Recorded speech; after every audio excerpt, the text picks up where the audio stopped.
Right, yes, you are tuned into Rise and Shine, and yes, it is the 10th of May, and we are bringing you the Vesak edition of Rise and Shine indeed, as we're celebrating the Vesak, wishing all our Sri Lankan Buddhists out there who are watching Rise and Shine today a blessed Vesak indeed. So to have the special discussion on today's celebrations of Vesak, we do have Mr. Vipula Wanigasekera, former senior diplomat and Director General of Tourism Authority, and currently the senior lecturer at NSBM Green University, today with us in the studios. Good morning to you. Good morning. Good morning. And how are you doing, Mr. Vipula, first of all? Well, I think at the outset I must tell you that it's certainly a privilege to be here on this. Not a stranger to Rise and Shine. Yes, and this is the most precious day for the world, the Buddhist world over. So to have this opportunity to share my thoughts with your audience is considered a great opportunity. We're absolutely blessed to have you as well in the studio to discuss in detail about, because you are a recurring guest, especially on Poetess, so we thought that will be the best fit for you as well. So talking about today's, when it comes to Vesak Day celebrations in Sri Lanka, not only in Sri Lanka, but it's actually these Vesak Day celebrations, they are mainly circulated around the birth of Lord Buddha and also enlightenment and also the passing away of the Lord Buddha. So this is the main concept when it comes to Buddhism for the Buddhists out there who are co-Buddhist, and they celebrate this as a festival when it comes to Vesak. So in your point of view now, apart from the religious aspect, what else do you think the Vesak should be in significance of? Yes, as you know that the Buddhists call Lord Buddha as man par excellence, and that's another identification, and it's because of what he left behind, the philosophy for people to come out of suffering. And the most important two messages probably that emerges from his entire life story is, firstly, after having seen the true nature of suffering, he made a huge determination. That is, he was the emperor designate and someone who was going to take over a kingdom.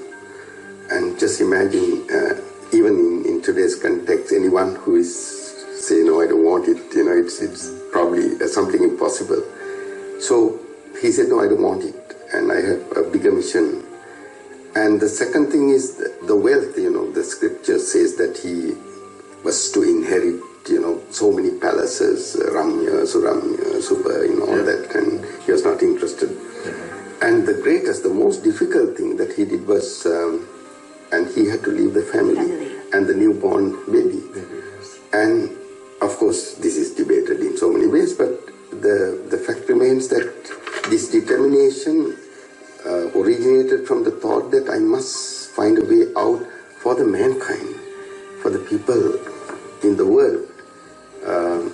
And then you call it a great renunciation. You just, walked out without anything, and not many people can do that, at a time where everyone is trying to gain something by way of wealth or power or positions, and here it's totally the other way around. I think it's a huge decision which not an average person can do, and which we should bring on board in this commemoration of Vesak celebration.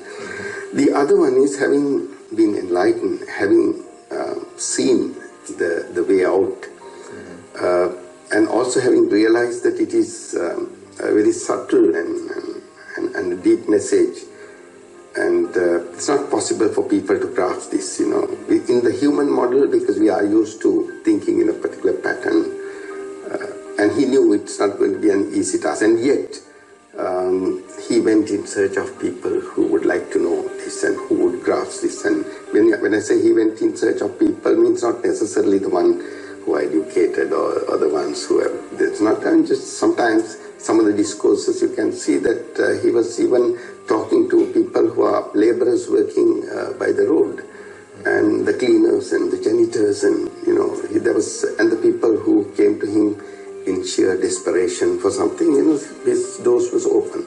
So that service that was rendered to the mankind